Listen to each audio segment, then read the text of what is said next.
Vamos falar sobre os Estados Unidos agora, porque um homem foi preso depois de invadir a Suprema Corte do Colorado e disparar contra os policiais. O suspeito, que ainda não foi identificado, foi levado sob custódia 2 horas depois que os agentes chegaram ao local. O motivo da invasão ainda está sendo investigado. O tribunal tem sido alvo de uma batalha legal que atraiu a atenção nacional depois de desqualificar o ex-presidente Trump das eleições primárias republicanas. A coisa lá está esquentando, a tensão vai aumentando. Até quando? É verdade. Bom, primeiro é interessante explicar o que é essa estrutura federativa nos Estados Unidos, que realmente tem muita autonomia os estados e municípios. Então, o que acontece? O Estado lá tem uma Suprema Corte, vamos dizer, entre aspas, do Estado, e que julga questões constitucionais. Então, a questão constitucional que foi julgada na Corte do Colorado é que Trump é inelegível no Estado por causa do 6 de janeiro. Isso é uma insurreição ao Estado democrático e a Corte julgou que Trump não pode estar constando o seu nome lá.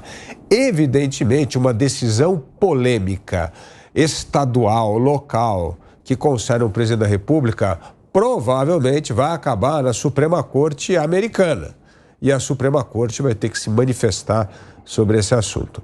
O fato é que a questão do Colorado desencadeou outras decisões em outros estados. Então, o grande problema é se o nome do Trump não estaria na cédula em determinados estados por decisões estaduais. Isso é tema para a Suprema Corte. Aí sim a Suprema Corte tem que se manifestar. Essa é a diferença do verdadeiro federalismo, né? Lá, realmente, essa independência dá até este poder às cortes estaduais. Ô Vilela, a gente dizia sobre quanto isso é estimulado também pelos candidatos, de alguma maneira. Não, evidentemente, o caso de violência, invasão, qualquer coisa, mas esse acirramento dessa tensão. A gente viu o episódio da invasão do Capitólio, que inclusive é objeto dessa ação que propõe retirá-lo ali das primárias e tal. No limite, essa violência pode escalar. Como é que faz para parar um negócio desse? Porque os candidatos, de alguma maneira, esse laicar, né, esse eu contra ele, acaba gerando isso. A gente está vivendo um mundo onde essa polarização ela fica cada vez mais evidenciada. Isso nos Estados Unidos, no Brasil e em diversas partes do globo. É difícil hoje em dia você conseguir fazer uma discussão fria, racional.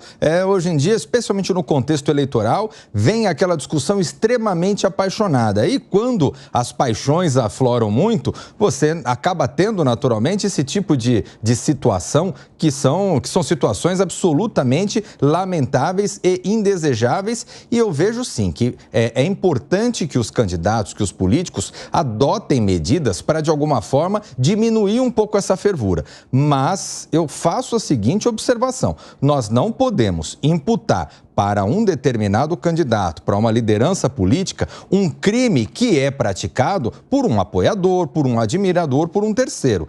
E aí vai, quando a gente fala dessa questão da insurreição nos Estados Unidos, dessa inelegibilidade de Trump, é importante a gente analisar, ora, existiu alguma participação efetiva, direta de Trump nesses atos? Não existiram. Até agora não existe prova concreta nenhuma disso. Ah, não, mas ele falou, ele fez isso, ele aquilo. Bom, isso é outra questão, é fora dos autos. Analisando estritamente essa questão, existe alguma atuação de Trump ligada a esses atos? Não existe. Ora, se não existe, não haveria que se falar na inelegibilidade do candidato. Então, esse tipo de situação, mais uma vez, onde se olha a capa do processo para saber quem se está julgando, isso não faz bem para as instituições e isso não faz bem para os Estados Unidos, que se auto-intitulam como a maior democracia do mundo.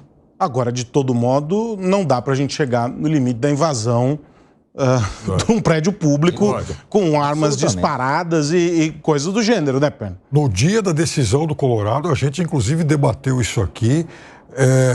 Alguns juízes manifestavam receio porque estavam sendo perseguidos por eleitores do Trump, né, no dia lá da decisão.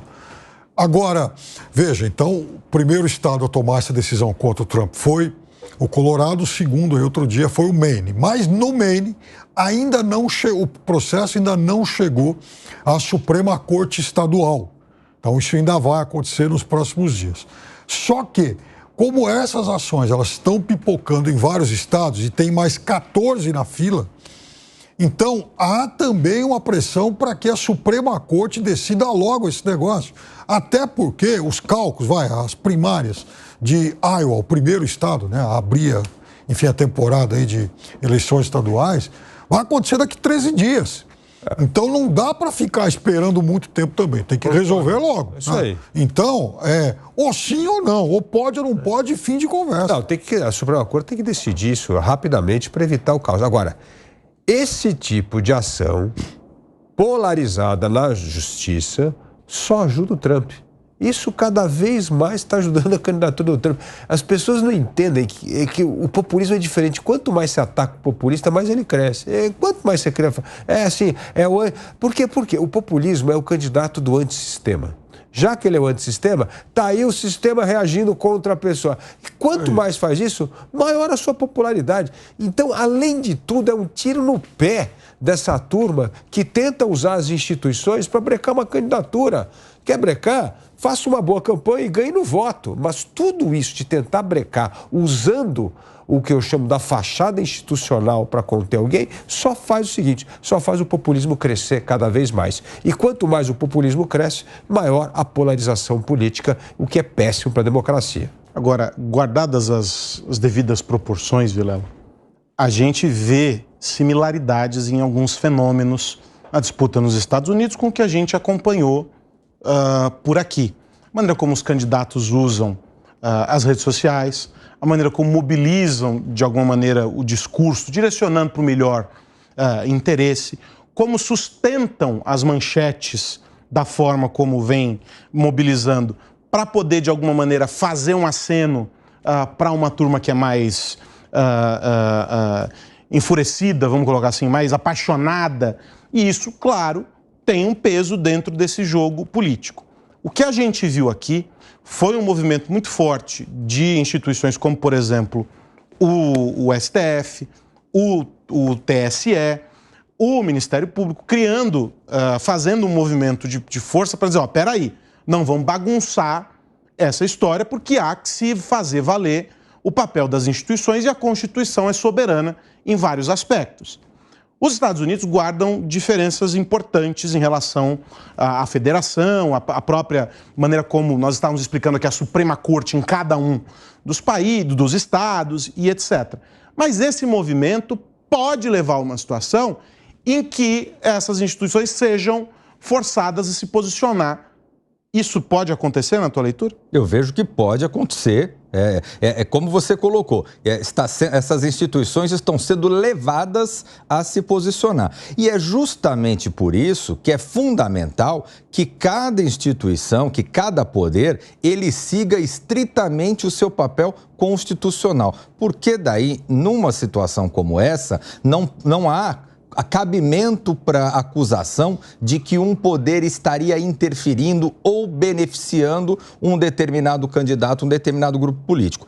Por isso a importância, e quando a gente fala, trazendo aqui para essas disputas que a gente tem tido aqui no Brasil, entre legislativo e executivo, executivo e judiciário, judiciário e legislativo, enfim, esse tipo de situação faz muito mal. Por quê? Porque bota dentro do mesmo ringue os três poderes e que acaba fazendo com que, uma vez eles estando no ringue, uma vez participando das disputas políticas, eles acabem perdendo aquele ar de tércios que acabaria fazendo com que se resolvessem as pendências, que resolvessem as polêmicas de uma forma a atender à legalidade. Por isso é importante que cada macaco esteja no seu galho. E Perninho, o que nós vamos assistir ao longo desse ano? Eu vou fazer você exercitar a futurologia, já que abrimos o programa hoje falando sobre isso. Será que a eleição aqui no Brasil, o processo todo aqui no Brasil, ele foi um trailer de um filme que será assistido pelos americanos ao longo deste 2024?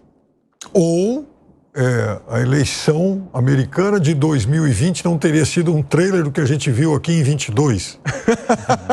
Muito bom. Tem isso também, até porque a eleição e todo o seu processo continuado. Sim, os desenrolares. No dia 6 de janeiro, né? Isso aí, com 8 isso aí. de janeiro aqui. Então, realmente, eu acho que as semelhanças elas são indiscutíveis, né? E claro que isso vai ser sempre comparado. De qualquer forma, se lá está antecipando tendências, eu acho que a tendência, mais do que nunca, é de se manter a polarização por aqui também, né? Vejo que e tem uma outra coisa interessante. O Biden, ele só se mantém candidato. Você olha para o Biden, dá essa impressão, Dávila, de que ele é um boneco de cera lá do museu, enfim da Madame Tussauds. Você olha para o Biden e fala, não é possível que ele está lá. Mas aí que está o negócio, ele resiste, aquele boneco de cera resiste, porque, apesar dos pesares, ele é o único que ainda pode fazer frente ao Trump. Se o Trump fosse, por exemplo, caçado um ano atrás, muito provavelmente os democratas já teriam arrumado um outro nome. Então, isso de certa forma, se reproduz aqui também. O Lula vai resistindo, independentemente de qual vai ser a avaliação dele no final do governo, mas ele vai resistindo ao tempo, porque, de fato, ele é a figura hegemônica, a única figura, de fato, muito grande no campo da esquerda. Então, é com ele e assim não tem outro. Até porque o PT também está escaldado em relação a algo que aconteceu lá atrás, em 2014, quando quando começava a ganhar corpo um movimento volta Lula, né, para chegar lá para Dilma e falar, Dilma, já ficou um mandato, tchau, tá bom e tal, né? Lula, volta. E naquele momento, o seu Lula acabou hesitando e falou, puxa, né, ela é a presidente, deixa lá. Deu no que deu. Então, talvez escaldado com isso, Lula, assim como o Biden, vai até a última gota.